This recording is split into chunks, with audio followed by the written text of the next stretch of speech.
Bonjour tout le monde et bienvenue dans ce nouveau podcast. Alors aujourd'hui, c'est un podcast sur mon apprentissage du portugais. Donc, on va parler de ce sujet. Avant de commencer, je suis malade. Je suis un peu malade. Mardi, j'ai commencé à avoir mal à la gorge et après, ça s'est transformé en rhume. En plus, récemment, je suis assez fatigué parce que les 2 week-ends derniers, on a fait les conventions avec ma femme. Donc, on est allé à des conventions pour avoir un stand et vendre l'art que fait ma femme, les produits que fabrique ma femme. Donc, le premier week-end, on est allé à une convention à Bordeaux qui s'appelle Animasia, il me semble. Et le week-end suivant, on était à Bruxelles, en Belgique, pour la convention Made in Asia. Donc, ça fait 2 semaines qu'on fait beaucoup de voitures, qu'on n'arrête jamais parce que la semaine, j'ai les cours de français que je donne, je crée des vidéos et le week-end, je travaille avec ma femme. En plus, récemment, le nombre de cours que j'ai par semaine a augmenté. Alors, je suis très content. J'arrive maintenant à avoir environ 25 heures de cours par semaine, ce qui me permet de commencer à avoir un salaire quasi presque suffisant pour vivre correctement. Donc je suis très content, mais je suis malade, je suis fatigué et il faut que je me repose. Donc voilà, depuis 2 semaines, je suis assez occupé et du coup aujourd'hui je voulais vous parler de ça parce que ça a impacté mon apprentissage du portugais. J'ai senti que j'ai manqué de temps pour apprendre le portugais. Dans les premières vidéos, j'expliquais que je voulais passer 1 heure par jour à apprendre le portugais pour essayer d'avoir le meilleur niveau possible en 3 mois, donc d'ici fin décembre. Si je regarde en bas, c'est parce que j'ai quelques notes. Et du coup, pendant ces 2 semaines, bah, je n'ai pas réussi à réviser pendant 1 heure chaque jour. Souvent, je pense que j'étais plus vers les 20-30 minutes, donc ça fait quand même une sacrée différence. Et aussi, le problème, c'est que comme j'étais fatigué, comme j'étais occupé à faire d'autres choses, je ne pense pas que j'avais une très bonne concentration. C'est un point dont je voulais parler aujourd'hui, c'est que donc, pour mon apprentissage du portugais, je travaille principalement avec des flashcards, avec des cartes de mémoire que je crée pour apprendre le vocabulaire portugais. Donc, si je vous montre ça, hop. Donc voilà, j'utilise l'application Migaku et du coup, voilà, les cartes, c'est quelque chose de très classique. Mais du coup, quand je dis que je veux travailler 1 heure par jour, en général, je fais une partie d'immersion, je regarde des vidéos pour créer des cartes avec le vocabulaire que je ne comprends pas, le vocabulaire que je ne connais pas. Et ensuite, je passe l'autre partie de l'heure à réviser, à revoir mes cartes, à les réviser et à mettre je connais, je ne connais pas, pour que le système SRS fonctionne. Si vous ne connaissez pas le système SRS, je vous invite à regarder d'autres de mes vidéos. Je ne sais plus exactement dans lesquelles je l'ai expliqué, mais en gros, c'est pour mémoriser plus facilement. Et du coup, j'ai un peu l'impression que pendant ces 2 semaines, je suis tombé dans un piège. C'est-à-dire que c'est en anglais, c'est fall in a trap, je pense. Et en fait, ce piège, c'est que comme j'étais occupé, comme j'étais fatigué, je me retrouvais à réviser mes cartes, mais sans être vraiment concentré. Et du coup, j'étais le matin à me dire, bah, il faut que je le fasse parce que j'ai dit que j'allais travailler chaque jour. J'ai un compteur de jours euh, à préserver, à garder. Et du coup, je me retrouvais sur l'application à faire oui, non, oui, non, oui, non, sans vraiment réfléchir à savoir si je comprenais ou pas.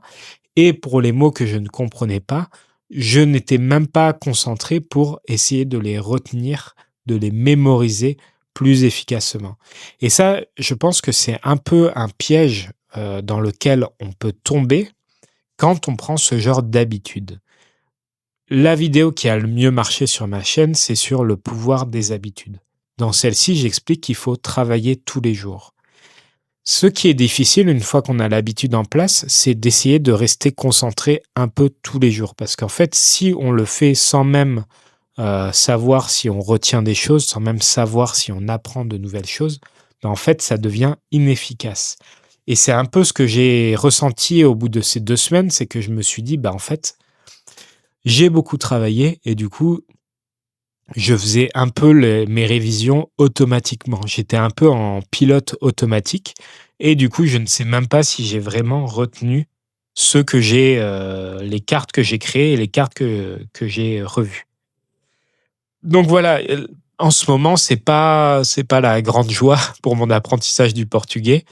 J'ai mal à la tête, je suis fatigué, j'ai pas l'impression de progresser. Mais là, maintenant, je devrais être, plus libre pour faire les révisions, d'ici à fin décembre. On n'a plus de convention de prévu cette année, donc là, je vais avoir du temps pour me remettre dans ces révisions et donc j'espère rattraper un peu mon retard par rapport à ce projet d'apprendre le portugais en 3 mois. La bonne nouvelle, enfin une bonne nouvelle, c'est que la semaine prochaine, on va emménager dans un nouvel appartement. Une difficulté qu'on avait avec ma femme, c'est que pour l'instant, on n'avait pas de logement à nous, c'est-à-dire qu'on restait chez nos parents, chez mes parents et chez mes beaux-parents, chez les parents de ma femme. Et du coup, on était un peu à droite, à gauche, comme on dit en français, c'est-à-dire qu'on n'avait pas vraiment de lieu fixe. Et ça peut paraître bête, mais quand je dois travailler, en fait, je n'ai pas vraiment de bureau. Je me mets dans le bureau de mon père. Chez mes beaux-parents, j'ai une pièce où je peux me mettre, mais ce n'est pas mon bureau et mes affaires, je suis tout le temps en train de les replier, de les ranger pour ensuite aller à un autre endroit, les tout refaire. Et mine de rien, ça prend du temps, mais je pense que ça occupe aussi un peu l'esprit. À aucun moment, je me sens ancré, enfin, je me sens bien dans un endroit pour me dire, allez, maintenant, je travaille ici et je vais tout faire ici. Donc ça, je pense que ça me pèse aussi un peu. Et la bonne nouvelle, du coup, c'est qu'à partir de vendredi prochain, on va avoir un nouvel appartement. Donc, le cadre de ces vidéos, peut-être que je pourrais commencer à filmer dans mon nouveau bureau, pardon, d'ici 2 semaines, je pense. Mais voilà, je pense que ça va me permettre de me concentrer plus efficacement sur la création de contenu, sur mon apprentissage du portugais et sur les cours que je peux donner sur Preply. Donc ça, c'est une bonne nouvelle. Et aussi, pour ce qui est vraiment de l'apprentissage du portugais, la bonne nouvelle, c'est que, comme je vous l'avais dit, j'ai acheté le Harry Potter en portugais sur ma liseuse, sur ma Kindle. Je l'ai acheté et la semaine dernière, je vous en ai parlé et j'expliquais que j'avais un peu peur de ne pas comprendre. J'avais lu quelques pages, mais ce qui est difficile quand on lit un roman, quand on lit un livre, un texte, c'est de savoir si on comprend suffisamment. Je ne sais plus exactement la statistique, mais il y a quelque chose comme il faut à minima connaître 70% des mots, pardon, pour avoir une lecture un minimum fluide, pour quand même garder le plaisir de lire sans qu'on ait besoin de chercher chaque mot dans le dictionnaire. Donc j'avais un peu peur que Harry Potter ce soit encore trop difficile parce que finalement ça ne fait que 3 semaines que j'apprends le portugais, mais ça reste une langue latine qui est très proche du français. Eh bien, la bonne nouvelle, c'est que je prends plaisir à lire Harry Potter. Maintenant, tous les soirs, je lis quelques pages d'Harry Potter. Alors, comme c'est en portugais, comme c'est dans une langue étrangère, je suis très vite fatigué et dès que j'éteins la tablette, dès que j'arrête de lire, je m'endors en 2 secondes. Donc c'est très pratique, mais je ne peux pas non plus lire pendant 1 heure entière comme ça. C'est trop fatigant. Donc, mais je prends plaisir à lire Harry Potter, donc c'est une très bonne nouvelle parce que ça me permet de m'immerger dans la langue. Et grâce à ça, je peux créer des nouvelles cartes de vocabulaire. J'ai trouvé une manière de le faire, c'est que, bon, quand je suis dans mon lit le soir, je lis sur ma Kindle et je ne crée pas de cartes. Mais après, quand je suis devant mon ordinateur, Je vais sur le Kindle pour le web, il me semble que ça s'appelle comme ça, et en gros, vous pouvez accéder à vos livres directement sur votre navigateur, donc Google Chrome par exemple. J'ouvre le livre sur mon navigateur et après, je peux créer directement des cartes à partir du livre. Je vais vous mettre un extrait vidéo dans lequel je vous montre comment je fais ça. Mais voilà, c'est tout bête. J'ai accès au livre, je sélectionne toute la page, je copie-colle, je le mets dans mon outil qui s'appelle Migaku. Il y a une partie où vous pouvez copier-coller du texte pour ensuite l'analyser et créer automatiquement des cartes. Le seul piège avec ça, je pense, à éviter, et je pense que c'est pour ça, c'est pas mal d'être dans mon lit sans forcément ce système de cartes, c'est que le piège à éviter quand on fait ce genre d'exercice, c'est de tout de suite traduire les mots qu'on ne connaît pas, de tout de suite créer des cartes très rapidement, sans prendre le temps de lire une première fois toute la page et d'essayer de deviner les mots qu'on ne connaît pas. Ça, c'est un exercice important parce que si on arrive à faire cette démarche, notre mémorisation va être beaucoup plus efficace. Alors que si on lit juste et on dit ça, je connais pas, je crée une carte, ça, je connais pas, je crée une carte, ça, je ne connais pas, je crée une carte, etc. Là, en fait, on ne prend même pas le temps d'essayer de comprendre le mot, qu'on est déjà en train de le traduire dans notre langue, et donc ça rend la mémorisation beaucoup moins efficace. Après, si je revois mes cartes et que je retrouve le mot, je ne me rappelle même plus d'avoir créé la carte. Alors que avant, si je fais l'effort d'essayer de comprendre et que finalement ce mot est vraiment bloquant, au moment où je vais créer la carte, je vais vraiment m'en souvenir d'avoir créé cette carte. Et quand je vais la réviser, je vais mémoriser beaucoup plus facilement le mot de vocabulaire. Donc ça, c'est une très bonne nouvelle. Je prends plaisir à lire en portugais Harry Potter et j'arrive à créer des cartes comme ça. Je lis les premiers passages, enfin les pages dans mon lit et le lendemain sur l'ordinateur, je relis les mêmes pages et là, je crée des cartes. Comme ça, au moins, je m'assure que je fais une première lecture efficace et ensuite, je crée des cartes de vocabulaire. Donc voilà, ça c'est la bonne nouvelle, c'est que j'ai l'impression que ça m'aide à vraiment avancer. Le seul problème, c'est que comme je n'ai pas l'audio, ça ne m'aide pas pour la prononciation. Donc, dans la précédente vidéo, j'avais expliqué qu'il fallait que je trouve une version audiobook, une version audio du livre. Je n'ai pas cherché, donc je n'ai pas trouvé. Mais il faut vraiment que je cherche ça pour m'aider à écouter aussi en même temps pour avoir la bonne prononciation. Ça va faire maintenant bientôt 1 mois que j'apprends le portugais. Il me reste 1 semaine, mais voilà, ça fait 3 semaines, bientôt 1 mois. Et honnêtement, je ne sais pas trop si je vais pouvoir parler d'ici 3 mois. Si je vais pouvoir vraiment parler d'ici fin décembre. J'ai quelques doutes. J'ai l'impression que ça va être trop court, que je n'avance pas assez vite.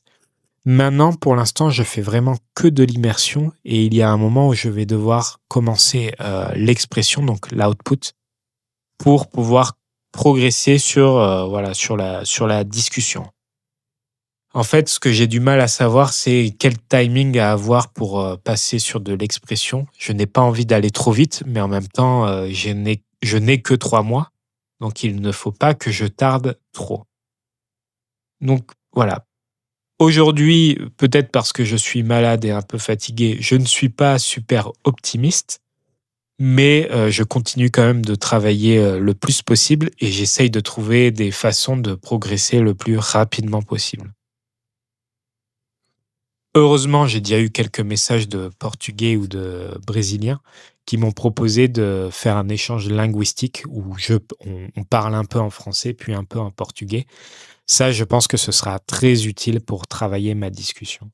Avant ça, je pense utiliser peut-être un peu de ChatGPT pour commencer à écrire des petites phrases avant de vraiment commencer à parler avec quelqu'un, parce que c'est vrai que si je commence à parler avec quelqu'un, mais que je ne peux dire aucune phrase, ça ne va pas servir à grand-chose. Donc, je pense commencer à écrire des petites phrases à ChatGPT et quand je me sentirai plus à l'aise, heu, je ferai des échanges linguistiques avec des lusophones, des personnes qui parlent portugais.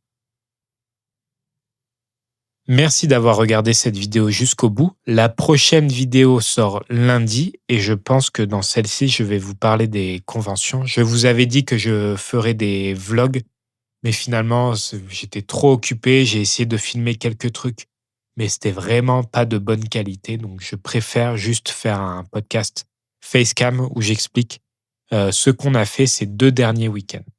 Donc, merci d'avoir regardé jusqu'au bout et on se donne rendez-vous lundi.